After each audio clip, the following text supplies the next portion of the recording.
It's been a revelation to me that in exploring the domains of fiber art, my primary subject has been trees.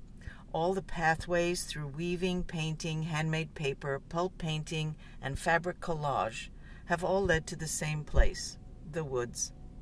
Trees and humans come from a common ancestor. We parted ways 1.5 billion years ago, and we still share a quarter of our genetic material with trees. Chlorophyll cells, the green pigment in plants, and our red blood cells are related, sharing the exact same structure except for their central metal ions. In chlorophyll, it's magnesium. In hemoglobin, it's iron. We inhale what trees exhale, and trees inhale what we exhale. We are breathing with trees. My father was a logger on a tree farm in northern Canada. In the 2nd grade, my best friend showed me a coloring book.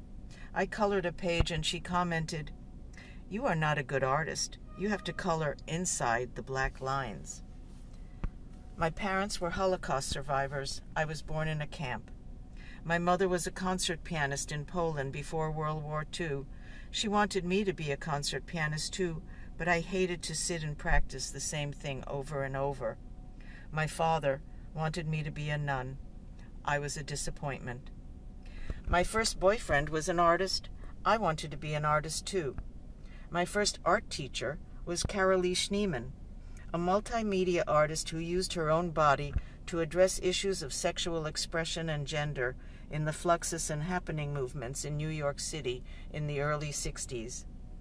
I didn't like to draw or paint or use my body to express myself. I thought that I could never be an artist. My first job at the weaver's trade in Cambridge led to an internship at Penland with Ted Hallman. My first tapestry was a close-up of a 2,000-year-old sequoia named General Sherman's tree, the largest living organism on the planet. When I told my father I was learning to weave, he told me that his family in Poland used to weave all their own clothes. The loom was in the living room. I got married, and my husband and I moved to Japan, where I studied traditional Japanese weaving and dyeing techniques. Simultaneously, we started a book publishing company called Autumn Press, harvesting information about Asia for the West. I became the book designer and production manager. We published 28 books and were distributed by Random House. Our bestsellers were The Book of Tofu and Nuclear Madness, a manifesto for the anti-nuclear movement in the late 70s. Books are made from trees. It wasn't until we got divorced that I realized that I needed to be an artist. But what kind of artist could I be? Searching for a medium, I took a papermaking course with Joe Zena and Bernie Toll at Rug Road Handmade Papers in Allston. The moment I walked into the studio, smelled the vats of floating pulp, and made my first sheet, I fell in love. What a miraculous thing it is to make a sheet of paper from plant fibers. Fiber, made from carbohydrates and lignin molecules attached in long strands, is the structural material that supports and knits together the living tissue of plants and trees. Creating a living map of relationships in the forest, mycelium are the fungal communication networks entwined with the roots of all trees and plants. These invisible, thread-like structures signal defense warnings, share resources, and use kindred recognition to support younger trees. Trees are talking to each other.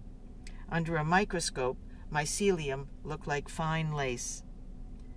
Surrounding every structure and organ in our bodies, a thin, fibrous, stringy connective tissue called fascia serves as a network of tensional support. Purported to be the repository of our physical body memories, under a microscope, fascia looks like fine lace. In theoretical physics, string theory proposes that all fundamental particles of the universe are not point-like particles, but rather two shapes of tiny, vibrating strings. Open strings are linear segments with endpoints, and closed strings are loops. It describes how these strings multiply through space and interact with each other. We fiber artists call that knitting.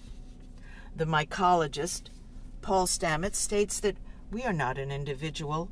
We are a vast network of molecules, energies, and wavelengths.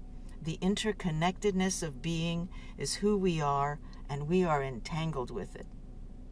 Strings, entanglement, nettings, lace, webs, and networks, we are in fiber art vocabulary territory.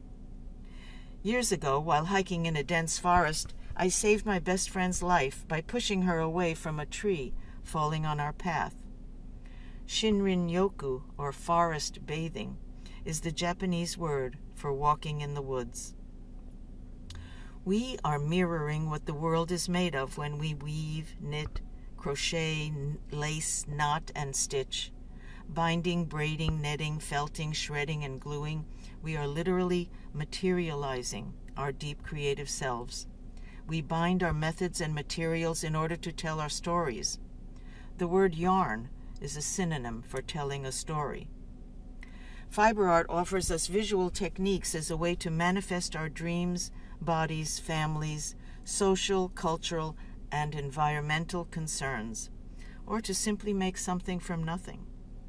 Through this creative process, we are attempting to express some essential matter in us. In the words of fiber artist Ruth St. John, fiber is history worked by hand. I didn't know that trees, specifically New England landscapes in all seasons, would be the curious thread that pulled me through my entire 55-year career as a fiber artist. My work in handmade paper, specifically an edition of Pulp painted birch trees, is in the permanent collections of the Metropolitan Museum of Art, the Getty, the Walker, and Yale museums. I didn't think I could be an artist. My life as an artist has been paid for by trees.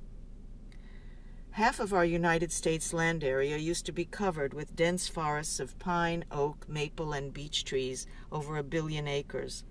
The destruction of diverse habitats all over the planet has resulted in the massive extinctions of plants and animals.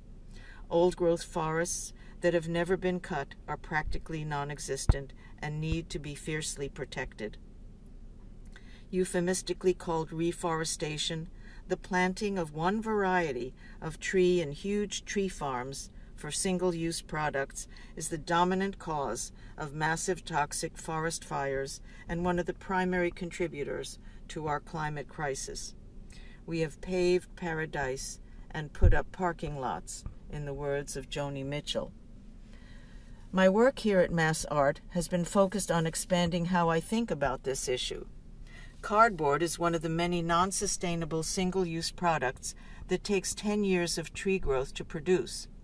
Using the fibers that are a contributing factor in the damage that we humans have inflicted on our planet, stumps, remembering the woods, is my attempt to repair, to put back into the woods what was taken from them, as a way to express my dismay about this desolation.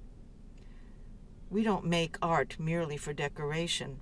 It is a way for us to expand how we think about something and to expand how we see it. I decided to return to school here at Mass Art because I wanted to use myself up.